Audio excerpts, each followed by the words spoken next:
Amém, queridos?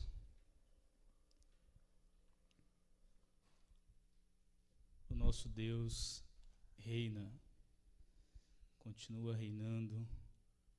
Essa é uma verdade que deve aquecer o nosso coração a cada manhã e, portanto, nessa manhã também. Eu vou fazer uma breve reflexão com vocês. Eu não estou podendo nem falar muito tempo, espero que eu pare de falar no momento que eu devo parar. Há 20 dias, mais ou menos, eu venho pensando sobre a mensagem de hoje, e dois temas foram tomando a minha mente e o meu coração durante esse tempo. Nós já vínhamos falando um pouco sobre alguns livros de sabedoria, falamos sobre Jó, falamos sobre Eclesiastes, e eu fiquei pensando sobre essa prática de sabedoria, sobre esses caminhos de sabedoria, e isso estava enchendo muito a minha mente e o meu coração. Paralelo a isso, o Senhor estava aquecendo o meu coração com uma mensagem a respeito da glória dEle e do reinado dEle. Isso foi crescendo, crescendo a tal ponto que é isso que eu desejo compartilhar com vocês hoje. Para isso eu queria que você, desde já, abrisse a sua Bíblia no livro do profeta Ezequiel.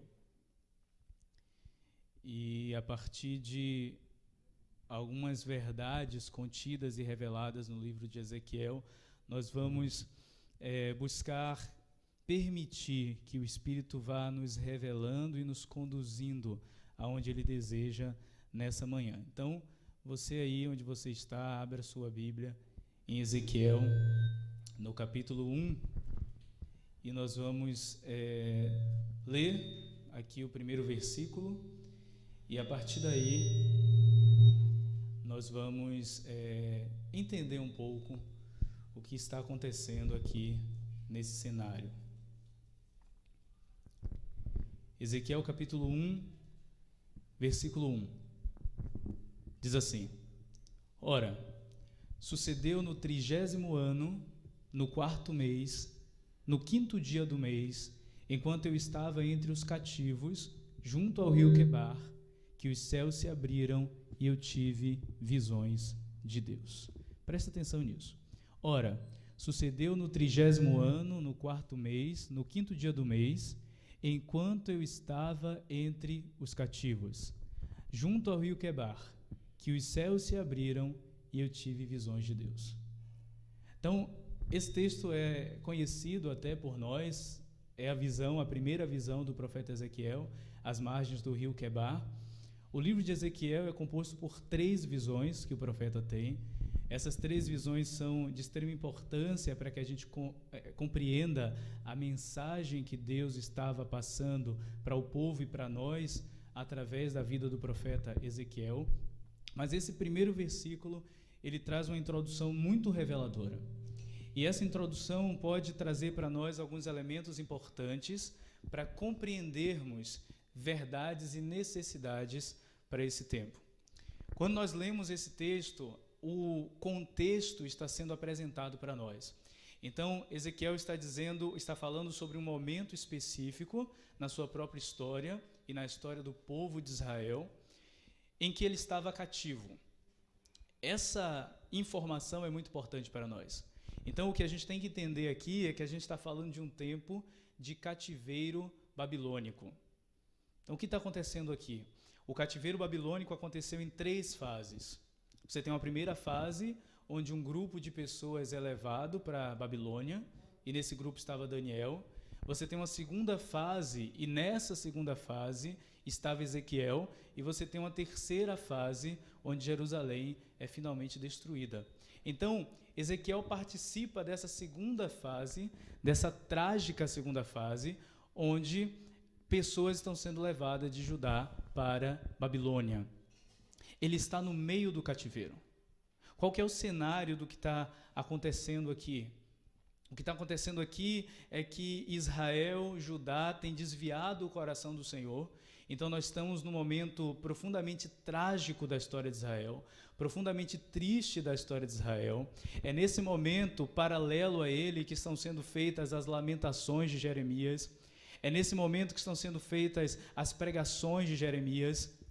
Então Jeremias está lá em Judá pregando ao povo que o exílio vai vir de uma vez por todas, e Jerusalém vai ser destruída se o povo não voltar o coração ao Senhor. Então esse momento não é um momento bom, esse momento não é um momento de paz, não é um momento de estabilidade, é um momento de instabilidade política, de desvio religioso, é um momento trágico na história de Israel. Ezequiel está em Babilônia, e Jeremias está em Judá profetizando a respeito das coisas que haveriam de acontecer. Então, todo o cenário é desfavorável. A condição de Ezequiel é desfavorável. Ele está cativo, escravizado no meio da Babilônia, no meio de uma terra estrangeira. E o que a gente pode perceber a partir de todo esse cenário é algo muito interessante. Porque enquanto a Escritura fala que Ezequiel estava cativo, que estava acontecendo todas essas coisas, o versículo 1 termina dizendo: os céus se abriram e eu tive visões de Deus. É aqui que a coisa começa a ficar interessante para nós. Porque tem dois elementos que a gente precisa juntar aqui. O primeiro elemento é a situação miserável em que estava Ezequiel, em que estava o povo de Israel. Então, o primeiro momento é essa situação, essas circunstâncias trágicas que eles estão vivendo. E o segundo momento é que, no meio dessa realidade, o profeta está tendo visões de Deus. E aí, para a gente entender aqui o que é que está acontecendo nessa visão, a gente vai precisar ler essa visão. E é muito interessante perceber que tipo de visão Deus dá a um homem cativo, no meio de uma realidade pecaminosa do povo, de desvio do povo, e no meio de uma terra estrangeira pagã. Olha isso, a partir do versículo 4 aqui do capítulo 1. Leia comigo aí. Diz assim: e eu olhei, e eis que um redemoinho de vento veio do norte, uma grande nuvem e um fogo se revolvendo, e um brilho estava sobre ele, e saía do seu meio como cor de ambar, que saía do meio do fogo. Também saído do seu meio veio a semelhança de 4 criaturas viventes. E esta era a aparência delas. Eles tinham a semelhança de um homem, e cada um tinha 4 faces, e cada um tinha 4 asas.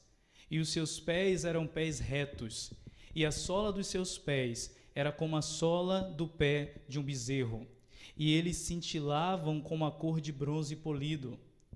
E elas tinham as mãos de homem debaixo das suas asas, nos seus 4 lados, e as 4 tinham suas faces e suas asas. Suas asas estavam unidas uma à outra, elas não se viravam quando iam, e ia cada uma reto em frente. Quanto à semelhança de suas faces, as 4 tinham a face de um homem, e a face de um leão do lado direito. E as 4 tinham a face de um boi do lado esquerdo, e as 4 também tinham a face de uma águia. Assim eram as suas faces, e suas asas estavam esticadas para cima, as 2 asas de cada uma eram unidas uma à outra, e 2 cobriam seus corpos. E elas seguiam reto em frente, para onde o Espírito havia de ir. Elas iam, e elas não se viravam quando iam. Versículo 13. Quanto à semelhança das criaturas viventes, sua aparência era como a de carvões em brasas de fogo, e como a aparência de lâmpadas, que ia para cima e para baixo entre as criaturas viventes. E o fogo era brilhante, e do fogo saíam adiante relâmpagos. E as criaturas viventes corriam e voltavam, como a aparência de um clarão de relâmpago. Agora, enquanto eu contemplava as criaturas viventes, eis uma roda sobre a terra junto às criaturas viventes, com suas 4 faces. A aparência das rodas e de sua obra era como a cor de berilo, e as 4 tinham uma semelhança, e a sua aparência e a sua obra eram como se houvesse uma roda no meio de uma roda. Quando elas iam sobre seus 4 lados, e eles não se viravam quando iam. Quanto aos seus aros, eram tão altos que eram medonhos, e seus aros eram cheios de olhos ao redor das 4. E quando as criaturas viventes iam, as rodas iam junto a eles. E quando as criaturas viventes eram levantadas da terra, as rodas eram levantadas. Versículo 20. Onde quer que o espírito fosse, elas iam. Lá estava o seu espírito para ir, e as rodas eram levantadas defronte delas, porque o espírito da criatura vivente estava nas rodas. Quando elas iam, estas iam. E quando aquelas paravam, estas paravam. E quando aquelas eram levantadas da terra, as rodas eram levantadas defronte delas, porque o espírito da criatura vivente estava nas rodas. E a semelhança do firmamento sobre as cabeças da criatura vivente era como a cor de um terrível cristal, estendido por cima sobre as suas cabeças.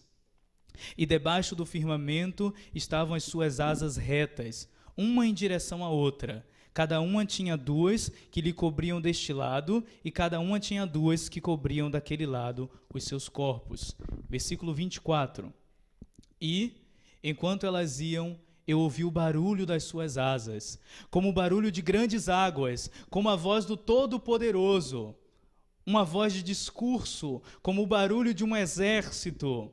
Quando elas paravam, elas abaixavam as suas asas. E houve uma voz do firmamento que estava por cima das suas cabeças, quando elas pararam e abaixaram suas asas. E sobre o firmamento que estava sobre suas cabeças havia a semelhança de um trono, como a aparência de uma pedra de safira. E sobre a semelhança do trono estava uma semelhança como a aparência de um homem sobre ele. E eu vi como a cor de âmbar, como a aparência do fogo por dentro dele ao redor, desde a aparência de seus lombos para cima, e desde a aparência de seus lombos para baixo, eu vi como se fosse uma aparência de fogo, e ela tinha um brilho ao redor. Como a aparência do arco que há na nuvem no dia da chuva, assim era a aparência do brilho ao redor. Esta era a aparência da semelhança da glória do Senhor. E quando eu a vi, caí sobre a minha face e ouvi uma voz que falou. Olha isso. Que visão estranha, né? A nós nos parece muito estranho a realidade celestial, tomando a partir das nossas próprias realidades aqui.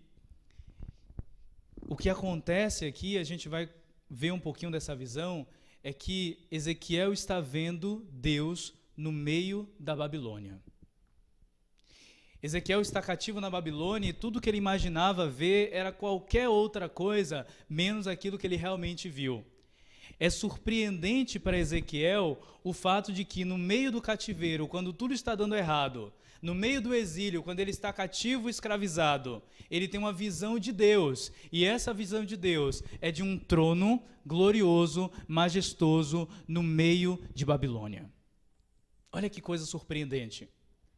Toda sorte de coisas poderiam ser vistas por Ezequiel, mas o que ele está vendo é que Deus continua reinando. O que Ezequiel está vendo é a surpreendente aparição do trono de Deus. E tem características importantes aqui para a gente compreender a natureza dessa visão, a natureza do que está acontecendo. A primeira dessas características que eu queria trabalhar com vocês é que em todo o livro de Ezequiel, Deus chama Ezequiel de filho do homem. Essa expressão aparece 93 vezes no livro de Ezequiel. Filho do homem. E por que isso é importante para nós? Porque isso tem um significado muito específico. Quando Deus chama Ezequiel de filho do homem, ele quer enfatizar a natureza humana do profeta. Ele quer mostrar a fragilidade do profeta. Ele quer mostrar a vulnerabilidade da condição humana do profeta. E Deus começa a fazer contrastes aqui.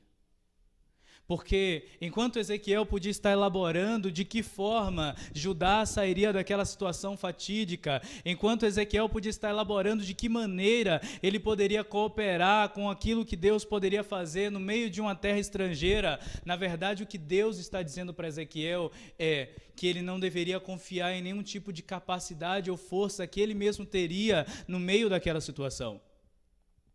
Então, quando Ezequiel tem uma visão do trono de Deus, no meio de uma Jerusalém que está prestes a ser destruída, no meio de um povo que está sendo levado cativo, Diante de Nabucodonosor, ele percebe que Deus não está sendo abalado pela circunstância, que Deus não está sendo abalado pela situação, e Deus olha para ele e o chama de filho do homem. E isso tem a ver com o fato de que a esperança e a confiança e a fé de Ezequiel não poderiam ser depositadas na capacidade que ele mesmo teria de fazer qualquer coisa diante daquela situação. Diante do caos, Deus estava mostrando novamente a sua soberania e a fragilidade humana. E aí Deus vai aumentando esse contraste. Tem um capítulo no livro de Ezequiel que é muito clássico, muito conhecido da gente, que é o capítulo 37, quando vai falar da visão do Vale dos Ossos Secos. Nesse capítulo, Deus olha para Ezequiel, Deus coloca Ezequiel diante de uma visão de um vale de ossos secos, de morte, de aridez, de sequidão, de impossibilidade, de impossível. E estando Ezequiel diante daquela visão aterradora, Deus faz uma pergunta para Ezequiel. Ele pergunta: filho do homem, porventura poderão esses ossos voltarem a viver? Olha que interessante, imagina isso. Porventura poderão esses ossos voltarem a viver? Quando Deus fala filho do homem, o que é que Deus está fazendo com Ezequiel? Ele está fazendo Ezequiel perceber a condição dele mesmo diante da visão que ele está tendo, diante da circunstância que está posta. Um vale de ossos secos, uma realidade de completa impossibilidade. Ezequiel está diante de uma realidade de morte. E diante de tudo aquilo que a gente pode dar um jeito, a morte é a única coisa que não se dá jeito para ela. Não adianta o dinheiro que você tem, não adianta o poder econômico ou político. A ciência não pode dar jeito na morte depois que ela está posta. Ninguém, por mais rico que seja, pode livrar um ente querido da morte depois que ela chega. Então, Deus está colocando Ezequiel diante da impossibilidade. Um vale de ossos secos. Deus está colocando Ezequiel diante de uma situação em que, se ele olhar para ele mesmo, ele não vai ver nenhum tipo de esperança, nenhum tipo de possibilidade, nenhum tipo de saída daquele lugar. Mas há um contraste com relação a isso, porque esse mesmo Ezequiel é o Ezequiel que viu os 4 seres viventes. É o Ezequiel que viu o trono de Deus, as rodas do trono, o mover do Espírito. Deus está levando o profeta no meio do cativeiro, no meio de uma situação difícil, no meio do caos, a entender que Deus continua sendo Deus no meio do caos. Então há um conflito ali, porque há 3 elementos importantes. O primeiro é, Ezequiel é humano, portanto incapaz. O segundo é, a realidade ao seu redor é uma realidade de morte, portanto inalterável. E o terceiro elemento é que Deus continua reinando poderoso para sempre. O grande desafio de Deus para Ezequiel e, portanto, para nós nesses dias, é nos colocar esses 3 elementos diante de nós e nos perguntar: e aí? Porventura, pode esses ossos voltarem a viver? O que você faz com esses 3 elementos? A sua própria incapacidade humana, a sua fragilidade, a sua fraqueza humana. A realidade ao seu redor de impossíveis e impossibilidades improváveis. E a realidade de um Deus que continua no trono. O que Ezequiel estava vendo é que Deus continuava reinando mesmo diante da Babilônia, e Deus continuava vivo, Deus estava se movimentando. Havia movimento naquilo que Ezequiel está vendo. Deus continua operante. Deus não está apenas assentado no seu trono, mas Ele continua se movimentando, e os seres celestiais e o séquito celestial continua dando-lhe glória e movendo-se mediante a sua própria movimentação. Os seres dos céus continuam seguindo a movimentação de Deus, mesmo no meio do exílio, mesmo numa realidade em que Nabucodonosor parece a maior autoridade diante do povo de Israel, diante do povo de Judá, mesmo no momento em que os sacerdotes estão mandando matar Jeremias, os sacerdotes estão dizendo ao povo que está tudo bem, que está tudo certo, mesmo no momento em que os profetas estão vendidos e profetizando segundo seus próprios interesses, mesmo no momento em que Ezequiel já tinha visto que a glória de Deus ia sair de Jerusalém, da santa cidade, Deus continua operante, glorioso, soberano, majestoso, santo, se movendo sobre a face da terra. Deus continua sendo Deus. O que Deus está mostrando para Ezequiel é que a realidade do povo pode ter sido alterada, mas a realidade de Deus não se altera. O que Deus está mostrando para Ezequiel é que com exílio ou sem exílio, em Judá ou na Babilônia, Ele continua sendo o mesmo. E Ele continua em operação. Nada abalou o Senhor. Não houve nele nem sombra de variação. Ele continua sendo o mesmo ontem, hoje e para sempre. Essa visão é confrontadora para Ezequiel, porque ela acontece no momento mais improvável, no momento do caos.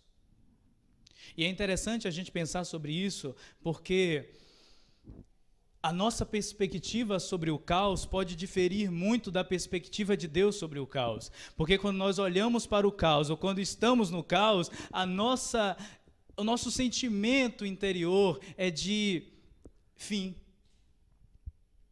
é de desespero, é de falta de perspectiva de que algo vai mudar. E quando a gente olha para como Deus se movimenta, a gente percebe que Deus começa se movimentando no meio do caos. A terra estava caótica, a terra estava sem forma e vazia. E no meio daquela realidade, o que estava acontecendo? O Espírito estava se movendo e Deus estava falando. Deus não estava sendo abalado pela realidade de uma terra caótica. Deus estava movendo-se no meio do caos. Deus estava falando e a palavra de Deus dizia: haja luz, e a luz da glória de Deus iluminava todo o caos. Esse é Deus.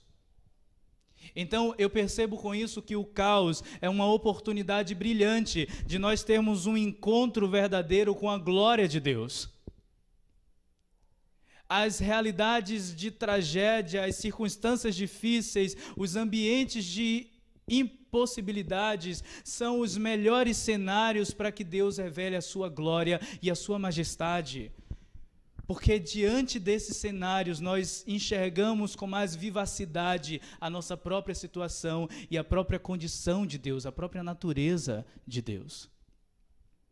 Então a pergunta que eu faço para você é: porventura pode esses ossos voltarem a viver? Essa é a pergunta. O cenário que está sendo visto, Deus mesmo está vendo. A questão é: que tipo de expectativa ou perspectiva você tem diante do cenário? O quanto que a nossa visão está alinhada à visão de Deus, e a gente só vai ter uma visão alinhada à visão de Deus quando nós virmos a Deus. E Ezequiel dá uma resposta muito interessante para o Senhor, porque ele diz assim: tu o sabes. Essa resposta é linda, porque é a resposta sincera do crente. Ele poderia ter uma resposta do crente hipócrita, que é aquele que diz: claro, Senhor, que pode voltar a viver, mas o seu coração não tem fé alguma de que isso possa acontecer. Ele poderia ter uma resposta pessimista do incrédulo, que diz: de maneira alguma esses ossos podem voltar a viver, é impossível que o homem saia da morte para a vida. Mas ele teve a resposta do crente sincero. Qual que é a resposta do crente sincero? É olhar para ele mesmo como filho do homem, como um ser humano frágil, e dizer: está difícil, parece impossível. Mas ao mesmo tempo lembrar-se e trazer à memória a visão de Deus assentado no alto e sublime trono e pensar: olha, pode estar muito difícil, mas se o Senhor quer, o Senhor pode, o Senhor faz. Então, Senhor, pode esses ossos voltarem a viver? Tu sabes, Senhor. E é interessante que diante dessa resposta, Deus dá uma outra diretiva para Ezequiel. Ele fala: então, profetiza. Aqui é que está a chave. O que é que eu vou fazer no meio do cenário em que eu tenho a minha fragilidade e incompetência, a morte ao meu redor e Deus reinando no trono? Eu tenho que entender em qual desses elementos eu vou me apegar. Tem pessoas que se apegam à morte ao seu redor. Tem pessoas que são condicionadas pelo ambiente. A circunstância começa a alterar o seu próprio interior. Elas não têm capacidade de alterar a circunstância. Elas não têm capacidade de, pela sua realidade interna, alterar a realidade externa. Elas são alteradas por aquilo que está fora. Então tem pessoas que se apegam ao que está fora, a morte. Tem pessoas que se apegam à sua própria fragilidade e entram num profundo poço de dizer: eu não posso, eu não consigo, eu nunca vou conseguir, eu não sou nada, e etc, e etc, e está tudo verdade. Mas será que a gente vai se apegar a isso? E tem um outro tipo de gente, do tipo de Ezequiel, do tipo de Jeremias, do tipo de Isaías, do tipo de tantos outros, que se apega à visão de Deus. Deus continua reinando. Quando Deus fala profetiza, Deus está orientando Ezequiel a uma atitude no meio dessa situação. Quando Ezequiel olha para a visão de Deus, ele se enche de esperança e ele tem capacidade de anunciar aquilo que ele está vendo em Deus, não aquilo que ele está vendo nele mesmo, nem aquilo que ele está vendo ao redor. A questão não é o que você está vendo, a questão é o que você está anunciando. O vale de ossos secos todo mundo via. Israel estava sendo levada em cativeiro. A realidade de Ezequiel todo mundo via, ninguém dava crédito ao que Ezequiel falava. Mas a realidade de Deus, poucos estavam observando. Nesses dias nós estamos procurando homens e mulheres que não estejam relatando o vale de ossos secos, porque o vale de ossos secos todo mundo está vendo. Nesse dia estamos procurando homens e mulheres, jovens e adolescentes, que não estejam relatando a sua própria situação, porque ela é óbvia. Nesses dias nós estamos buscando, Deus está buscando, aqueles que vão ter a capacidade de anunciar aquilo que estão vendo nele. Nós estamos em dias onde é urgente ter uma visão da glória de Cristo. Nós precisamos ter uma visão da glória de Deus. Isso é urgente, isso é necessário. E você pode perguntar, mas como então que eu vejo a Deus? Como que eu faço isso? Você já tentou olhar para Ele? Você já tentou olhar para Deus? Talvez os seus olhos é que estejam no lugar errado. Há duas questões importantes sobre ver a glória de Deus. A primeira delas é, nós precisamos de Deus para que Ele abra os nossos olhos. Então nós oramos, abre os meus olhos, Senhor. Nós oramos, Senhor, tira a escama dos meus olhos. Eu quero te ver, eu preciso te ver. A segunda coisa não tem a ver com o que Deus faz, tem a ver com o que nós temos que fazer. O quê? Olhar para Ele. Se você está olhando para as circunstâncias e seus olhos estão fixos ali, você não tem como ver Deus. Se você está olhando para dentro de si, e a gente nessa geração vai sendo ensinado cada vez mais a olhar para dentro, olhar para dentro, olhar para dentro, e provavelmente se perder dentro de si mesmo, não tem como você ver o Senhor. Eu só posso ver o Senhor se eu estiver olhando para Ele. E aí me parece que Davi descobriu isso, porque ele fala, elevo os meus olhos para os montes, de onde me virá o socorro. Quando Davi fala de onde me virá o socorro, isso mostra claramente que ele está numa situação de dificuldade, numa situação de apuros. E ele fala, eu elevo os meus olhos para os montes. É uma atitude de Davi, erguer os olhos. Então, tira os olhos de onde você está olhando e começa a olhar para Deus. São dias de nós colocarmos os nossos olhos no Senhor, porque o Senhor permanece reinando no seu trono. E essa visão pode transformar a sua vida. Somente essa visão pode transformar a sua realidade. Entendam, visão de Deus não pode ser terceirizada. Eu não posso importar uma visão de outro. A visão de Deus não pode ser passada por informações.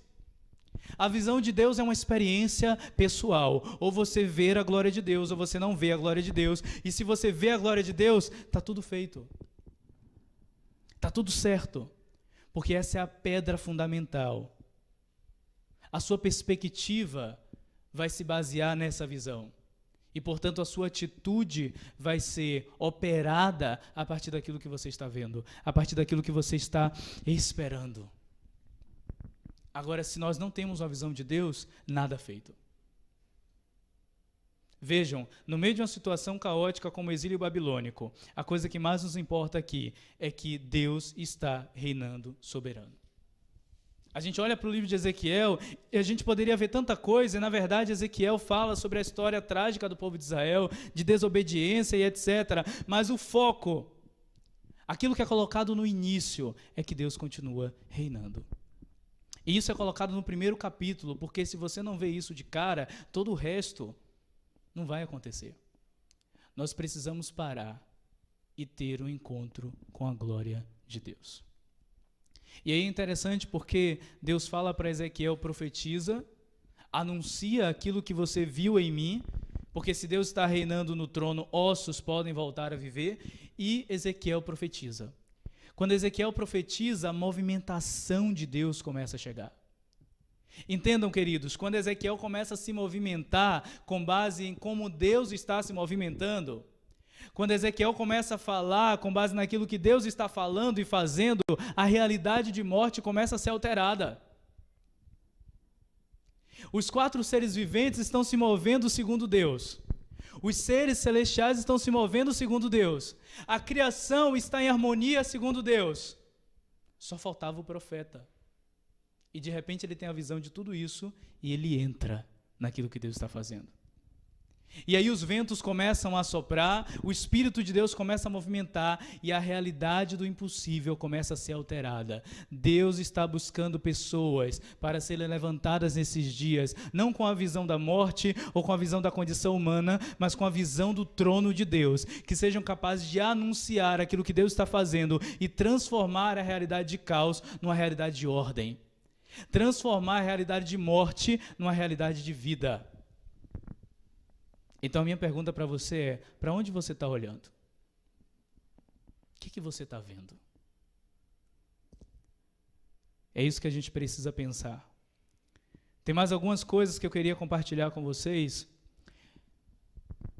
que ainda estão aqui no livro de Ezequiel. Quando Deus chama Ezequiel, Ele o chama de filho do homem várias vezes. Em um momento específico, Ele compara Ezequiel a um atalaia. Aquele que está no alto de uma torre, tendo uma visão privilegiada e que anuncia aquilo que está vindo.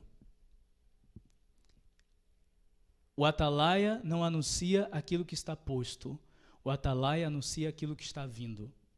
O que você tem anunciado esses dias? Qual é o tema das suas conversas? Qual é o tema dos seus pensamentos? Aquilo que está posto ou aquilo que está vindo? Aquilo que está posto corresponde às coisas do homem natural. Qualquer um pode ver. Aquilo que está vindo corresponde às coisas do homem espiritual. Apenas o homem espiritual consegue discernir as coisas espirituais, que são as coisas futuras que estão chegando. E o atalaia anuncia o que está chegando. E Deus fala responsabilizando Ezequiel. Presta atenção nisso. Deus fala, se você anunciar e aquela pessoa não se importar com o que você anunciou, tudo bem. Isso não vai ser cobrado de você. Mas se você deixar de anunciar aquilo que você está vendo, isso vai ser cobrado de você. O que Deus está fazendo aqui? Responsabilizando o profeta. É preciso encher a terra do anúncio de quem Deus é. É preciso encher a terra do anúncio daquilo que Deus está fazendo. E para terminar, tem mais 2 coisas importantes. A segunda visão de Ezequiel é uma visão terrível.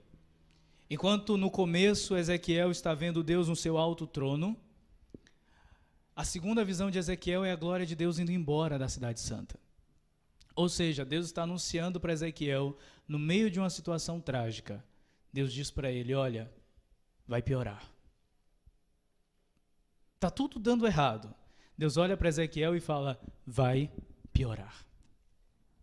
Imagina que mensagem desmotivacional, né? Enquanto os profetas estão em Judá anunciando que Deus está com o povo. Enquanto os sacerdotes estão anunciando que Deus está com o povo, Deus está dizendo ao profeta, no meio do exílio babilônico, que a situação não vai melhorar, ela vai piorar antes de melhorar.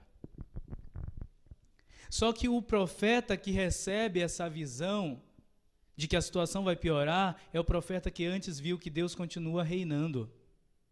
Significa que esse profeta agora tem um coração firme para entender que na boa situação Deus reina, na má situação Deus reina, na pior situação Deus continua reinando.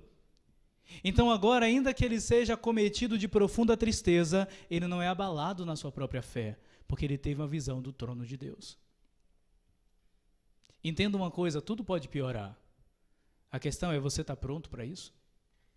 Como eu posso estar pronto? Quando eu tenho uma visão da glória de Deus. E estar pronto não significa não ser atingido. Estar pronto significa não ser abalado, o que é diferente. As circunstâncias da vida nos atingem, mas elas não vão nos abalar se nós estivermos firmados na glória do Senhor. E aí, quando Deus começa a falar numa terceira visão, e eu termino com isso, a terceira visão é da glória de Deus voltando para Jerusalém. Olha que trajeto, gente. No meio do caos, uma visão de Deus reinando, depois uma visão da situação piorando, depois a glória que tinha ido embora, voltando. Isso está relacionado à resposta de Deus. E aí eu queria dividir essa resposta em última e penúltima. A resposta penúltima é aquela que a glória de Deus viria a Jerusalém no sentido de que o exílio iria terminar. A situação ruim não é para sempre. Uma das coisas interessantes a saber sobre a realidade da vida é que as coisas boas são eternas, ainda que parem durante um tempo, retornarão para se estabelecerem perpetuamente, mas as coisas ruins acabam. Por isso que todos os contos terminam com felizes para sempre. Vocês já repararam isso? Se você ler uma história ou assistir um filme onde o mal termina reinando, você fica esperando a continuação. Porque a realidade, ela não é assim. O ser humano já foi projetado dentro da realidade para entender que no final o bem sempre prevalece. Então, o sentido penúltimo aqui da resposta de Deus é dizer: calma, Ezequiel, o exílio está posto, mas ele não vai durar para sempre. E de certo, depois o exílio termina. O povo começa a reconstruir a cidade, Esdras, Neemias começam a reconstruir o templo, a cidade de Jerusalém. Mas tem uma resposta última. Então a resposta penúltima é: Deus muda o cenário. Deus transforma um vale de ossos secos num poderoso exército, se você profetizar, se você anunciar aquilo que você está vendo. A resposta última é que a esperança nossa não está depositada na alteração do cenário. A nossa esperança não está depositada no fato de que o vale de ossos secos vai se transformar no exército, e ele vai se transformar no exército. A nossa esperança não está depositada na mudança da situação, que a morte vai se transformar em vida. A nossa esperança está depositada no fato de que essa glória, esse trono de Deus está descendo, e ele vai se estabelecer perpetuamente entre os homens. Esse é o motor do nosso ministério. Esse é o motor da nossa vida. Deus está vindo estabelecer sua realidade na nossa realidade. Então eu queria te dizer, se a sua realidade é uma realidade de morte, e você vê a sua impossibilidade diante das circunstâncias, olhe para o lugar certo. Eleva os meus olhos para os montes. De onde me virá o socorro? O meu socorro vem do Senhor, que fez os céus e a terra. Eu queria dizer para os jovens, vocês precisam ter uma visão da glória de Deus, senão vocês vão sucumbir no meio do caminho. Eu queria dizer para os adolescentes, vocês precisam ter uma visão da glória de Deus, senão vocês vão se afogar na realidade exterior da morte, ou vão se afogar na realidade interior da fraqueza e fragilidade, se vocês não tiverem a visão da glória de Deus. A visão da glória de Deus é a única visão que tem a capacidade de nos elevar, porque tem a ver com olhar para cima. Chegou a hora de nós termos um encontro real com o Senhor. Amém? Eu queria que nós orássemos com relação a isso, pedindo ao Senhor que nos ajude a buscar a sua face. E eu queria que a gente orasse querendo tomar uma atitude do coração, de alterar postura, que a nossa postura fosse alterada. Feche os seus olhos aí onde você está.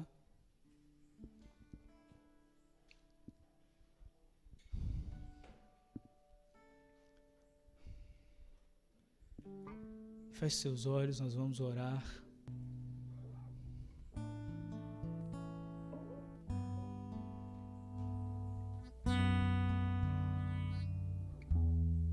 Há uma visão de Deus reservada para nós esses dias. Se nós deixarmos de olhar para o poderoso Nabucodonosor, se nós deixarmos de olhar para a terra estrangeira de Babilônia, se nós deixarmos de olhar para a realidade trágica do exílio,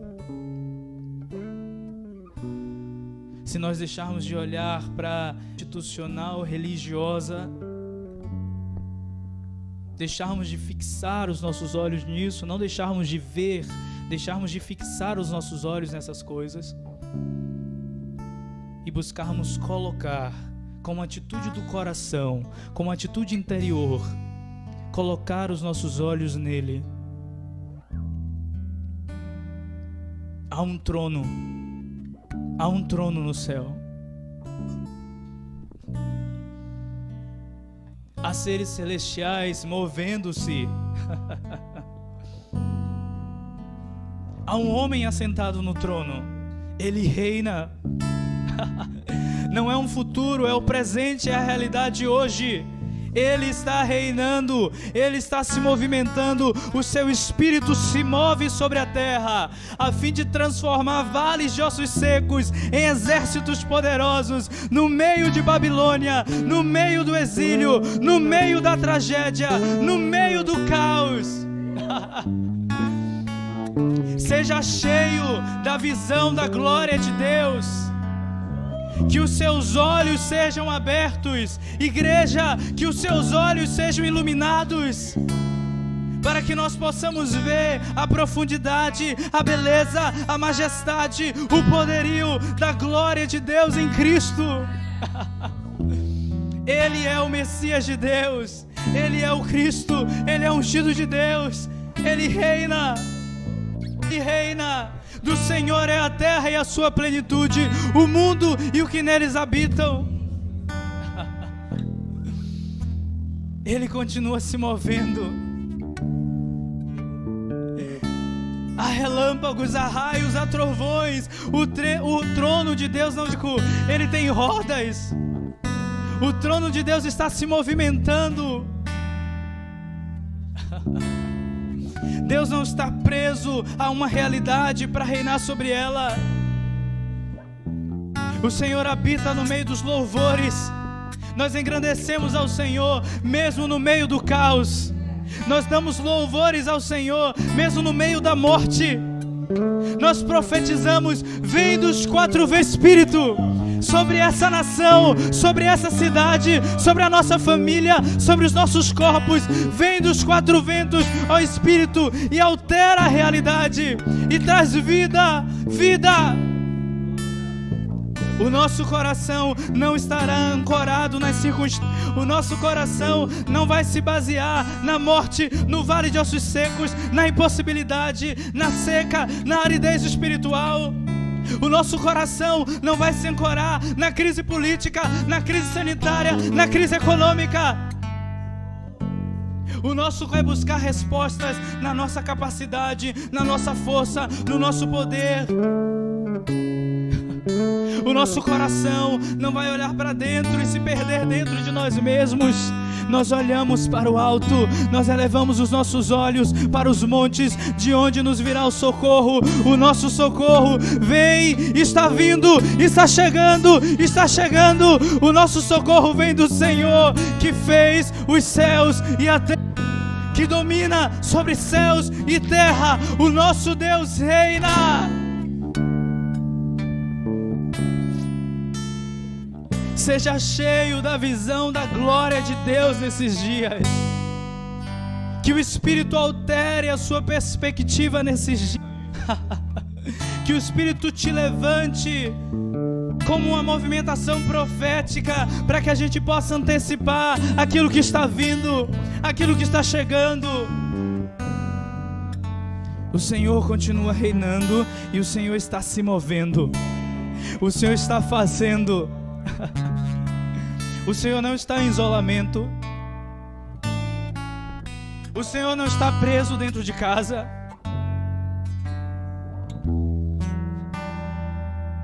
O Senhor não está com as mãos atadas ou com a boca tapada, que não possa agir e nem possa falar. O Senhor não é estremecido por crise alguma, por perigo, por ameaça alguma. O Senhor está livre, está vivo e está reinando. O nosso coração está no Senhor. O nosso assunto não é coronavírus, o nosso assunto não é política, o nosso assunto é o Senhor. O nosso assunto é o Senhor. Ele reina sobre os reis da terra, Ele reina sobre as forças da natureza. Ele continua sendo Deus. Ele continua sendo Deus.